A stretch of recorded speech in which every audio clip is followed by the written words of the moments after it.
Quand on veut faire de la réparation électronique, quand on veut faire de la réparation smartphone, il faudra vraiment comprendre les schémas. Et c'est le schéma qui va vous permettre de pouvoir faire des réparations vraiment nickel et propres.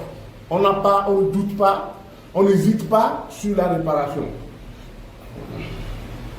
Après les schémas, vous avez maintenant les micros. Et ce que vous êtes en train de voir en écran, ce que vous voyez à l'écran, ce sont les différents types de micros. Donc nous avons deux types de micros. Nous avons les micros analogiques et les micros numériques. Alors, tout ce qui est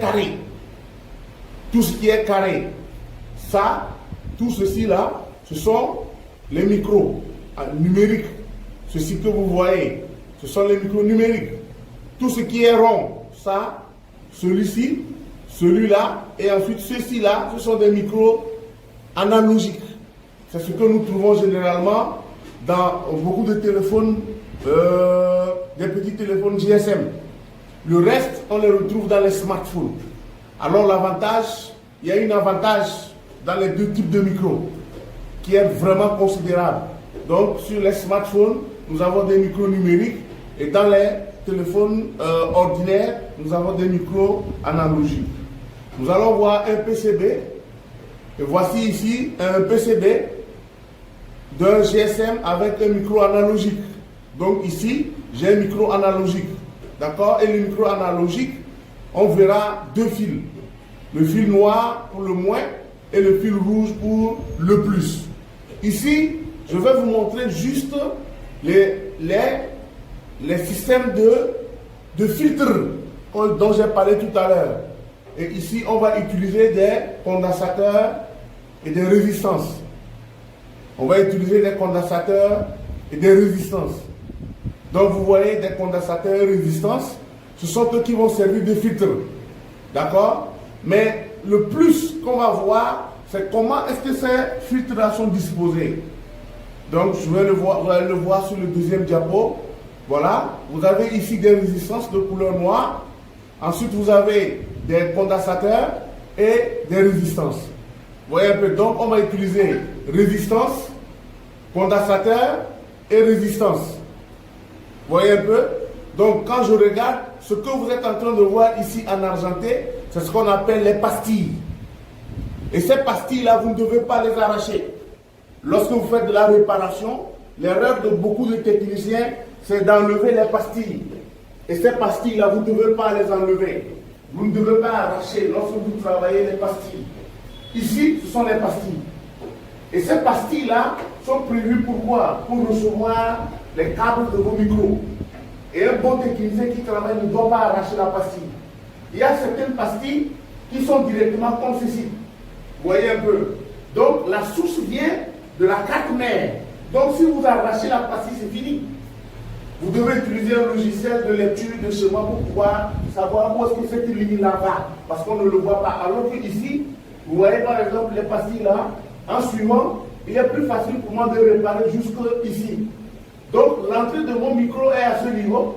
Il va traverser les résistances bobines qui forment un système de filtre avant de disparaître ici pour aller vers le circuit audio. Vous voyez un peu. Donc s'il arrive que entre-temps, votre téléphone est tombé dans l'eau, ces composants peuvent être précipités. Et quand ils sont précipités, vous n'aurez plus de signal qui va rentrer pour aller ici, pour rentrer dans le système audio.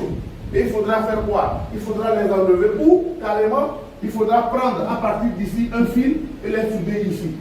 Quand on a les pastilles comme ceci, il est plus facile de pouvoir les réparer. Mais quand on ne peut pas voir les pastilles, comme c'est le cas de beaucoup ici, c'est là où c'est compliqué, il faut chercher un schéma. Vous voyez un peu. Donc les pastilles, vous devez faire très attention. J'avais parlé des lettres, quand vous parlez des composants, voici des lettres qui sont là, sur le clavier. Donc vous avez le clavier qui est là. En regardant le clavier, vous voyez, ici, c'est la masse. C'est pourquoi ils sont reliés entre elles. Et ici, ce sont les positives. Donc vous voyez qu'à chaque point, il y a un trou. Ce trou-là est une ligne qui va vers la suite. Et c'est pourquoi quand le clavier se gâte, il est très difficile pour vous de réparer parce que vous ne voyez pas les lignes. Vous ne voyez pas les combinaisons. Vous voyez un peu. Donc, il faudra faire vraiment attention. Ensuite, nous avons un système que nous appelons le test à froid, qu'on va vous montrer, on va vous apprendre à le faire. Le test à froid. Un bon technicien doit maîtriser le test à froid. Un bon technicien qui répare les téléphones portables, celui qui a fait une formation correcte doit savoir ce que c'est que le test à froid. Le test à froid est une technique de vérification de lignes. Je ne vais pas le dire ici, je ne vais pas le dire dans le live, parce qu'il y a beaucoup qui sont là, qui ne savent pas, qui ne connaissent pas, et qui profitent seulement de nos cours, de nos lives seulement. Ce que je vais vous demander, vous êtes intéressé par la formation, vous venez vous inscrire. Vous venez vous inscrire, vous venez. Vous venez vous inscrire. Vous venez par exemple, et ensuite maintenant on va vous apprendre les meilleures techniques de réparation. Voyez un peu. Voilà, donc après je vous dirai un peu comment est-ce que ça se fait le test à froid, on vous le dira. D'accord? Donc nous avons ce qu'on appelle le test à froid.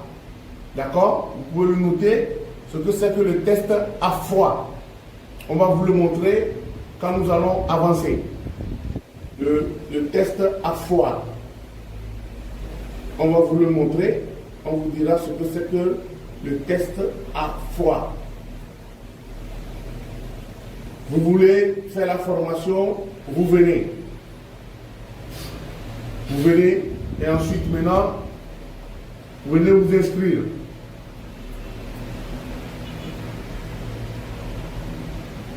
Le test à froid, il est très primordial. Un bon technicien doit maîtriser le test à froid. Bien. Après le test à froid, c'est quoi le test à froid? Pardon? Le test à froid. Réveille-toi. Réveille-toi.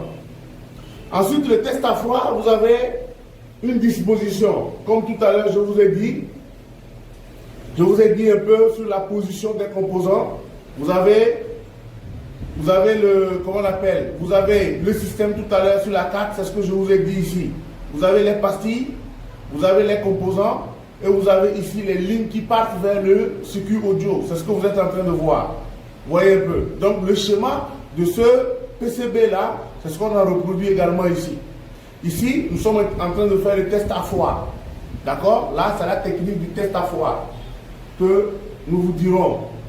Vous avez un schéma tout à l'heure de ce que j'ai dit tout à l'heure, les filtres. Donc tout ce système-là est le système de filtre de l'audio qui va entrer dans le circuit audio. Ensuite, vous avez un deuxième schéma. Vous avez un deuxième schéma.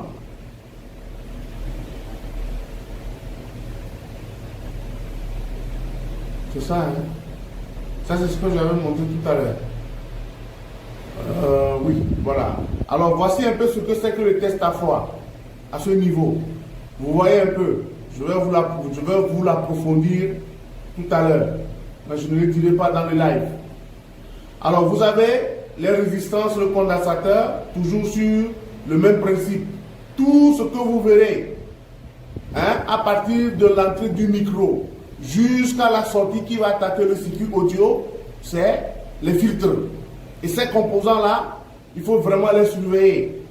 Il faut vraiment les surveiller parce que si quelqu'un vous dit que le micro ne marche pas, vous avez changé le micro, vous avez remplacé le micro, mais il dit que le problème persiste toujours, il faudra vérifier ces filtres-là. Il faudra les vérifier pour voir si est-ce qu'il n'y a pas un composant qui est endommagé. Est-ce qu'il n'y a pas un condensateur qui est en court-circuit? Est-ce qu'il n'y a pas une résistance qui est en circuit ouvert? Vous voyez un peu. Donc, il faudra forcément vérifier ça. Il faut faire le check component. Il faut faire le check des composants. Ici, vous avez le même schéma, mais avec une carte différente. Tout à l'heure, on n'avait pas le connecteur de charge. Voici le connecteur de charge. Et ensuite, voici l'entrée du micro qui est différente de ce qu'on avait tout à l'heure. Ce qu'on avait tout à l'heure, c'était bien droit. Mais ici, il n'est pas droit. Vous voyez un peu.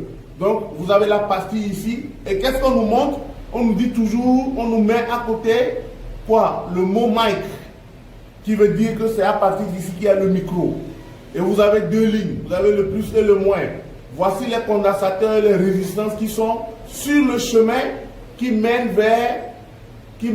les deux ici. Là où nous avons le connecteur de SIM, vous voyez, ça continue pour aller vers le CPU. Donc on a les pastilles, les condensateurs, les trois condensateurs en bas. Les trois condensateurs que vous avez, le premier, il est là en parallèle, le voici ici. Et ensuite les deux autres qui sont là ici. Et ensuite maintenant le reste, vous avez les résistances. Donc il faut faire très attention pour pouvoir vraiment le voir.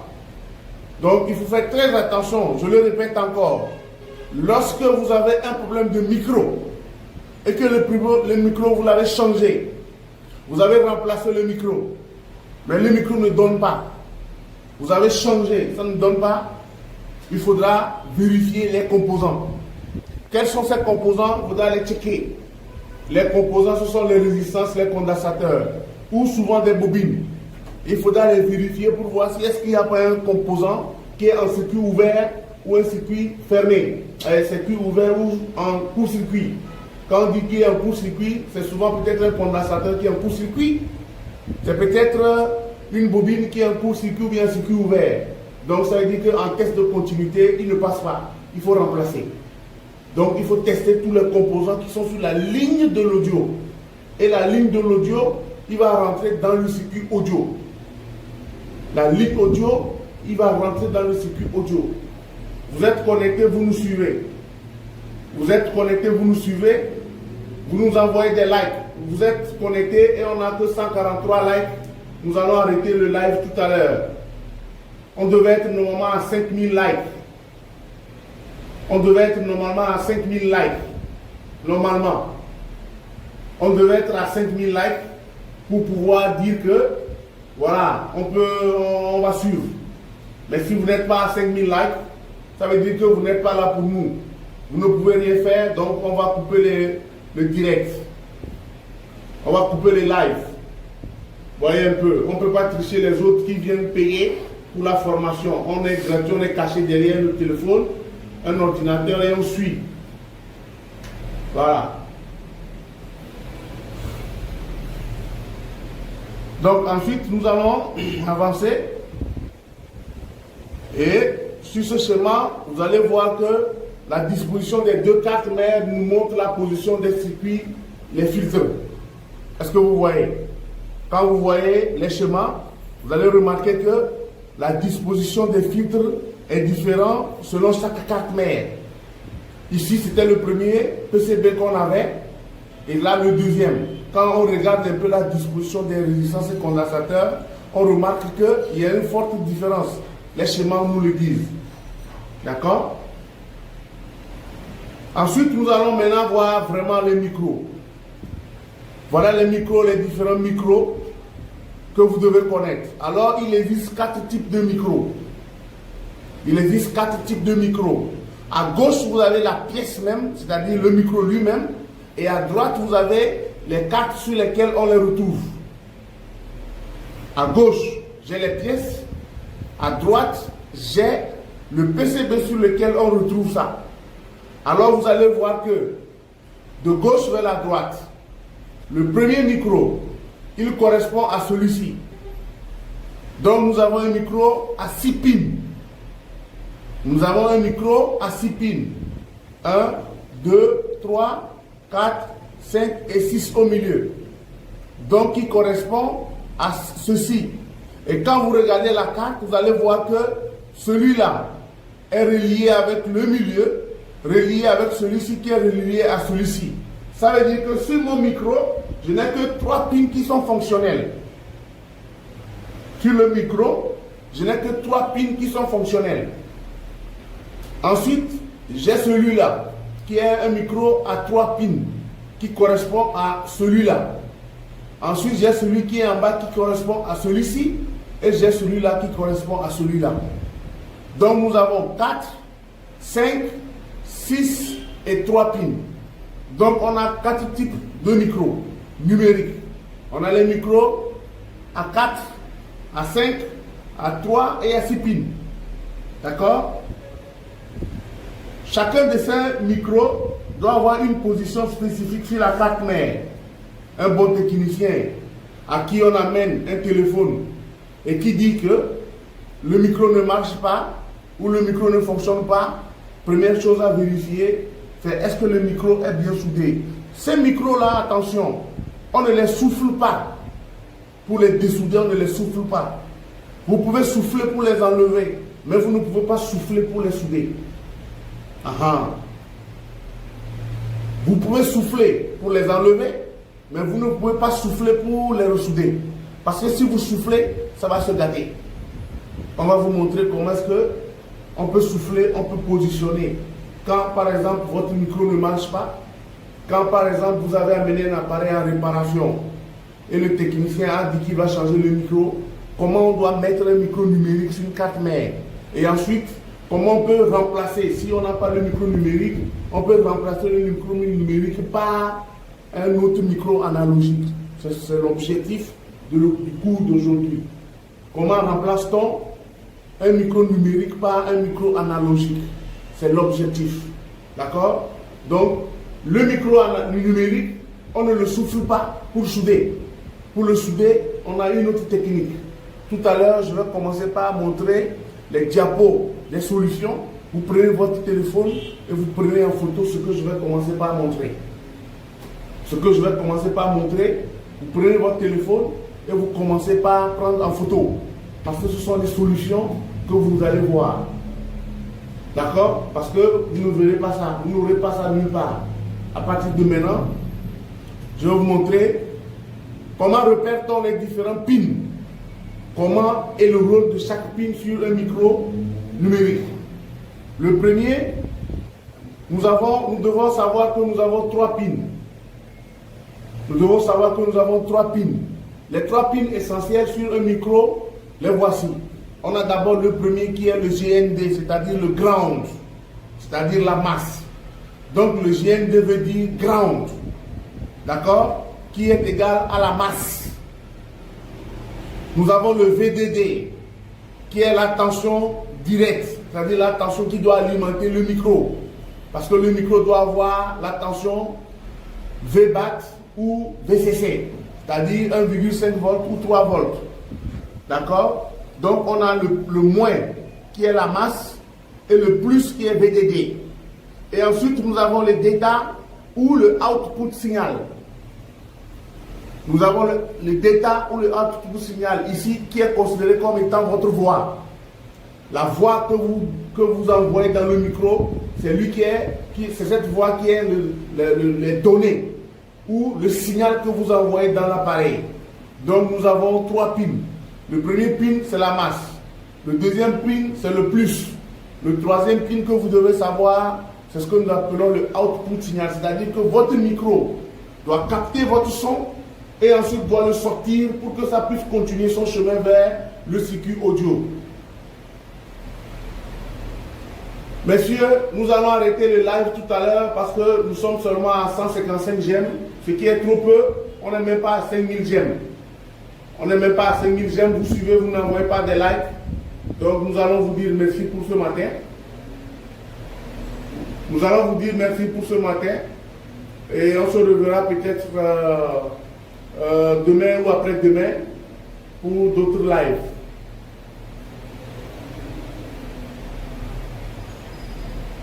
Parce que les gens là...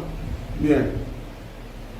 Alors, vous avez ici le premier micro. Je vous ai demandé de sortir votre téléphone et de commencer par prendre. Vous avez le premier micro.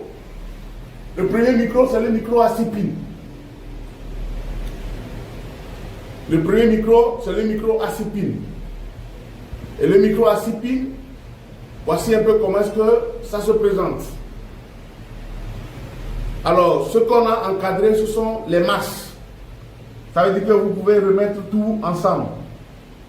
Le premier micro, c'est la masse.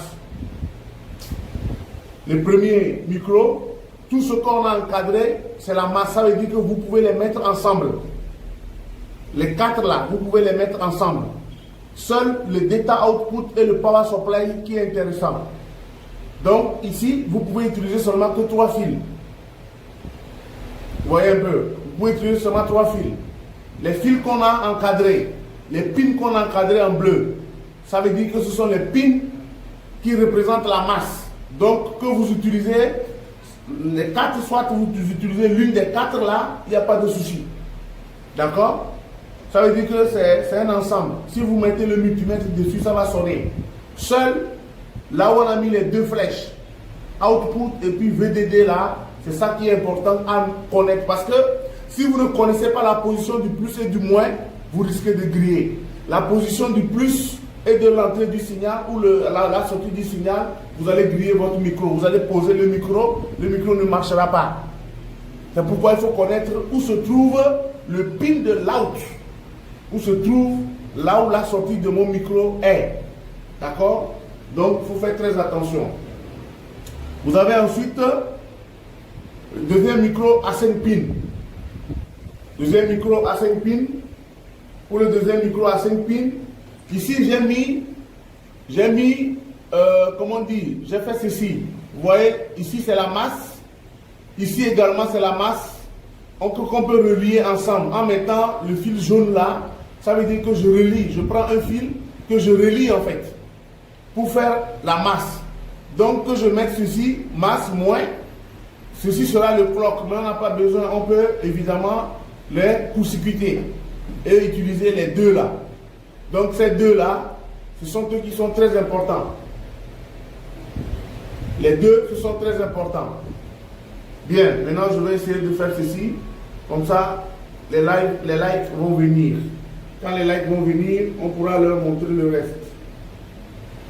Voilà. Bien. Voilà. On va faire ça. Comme ça, quand les lights vont venir, vous pourriez évidemment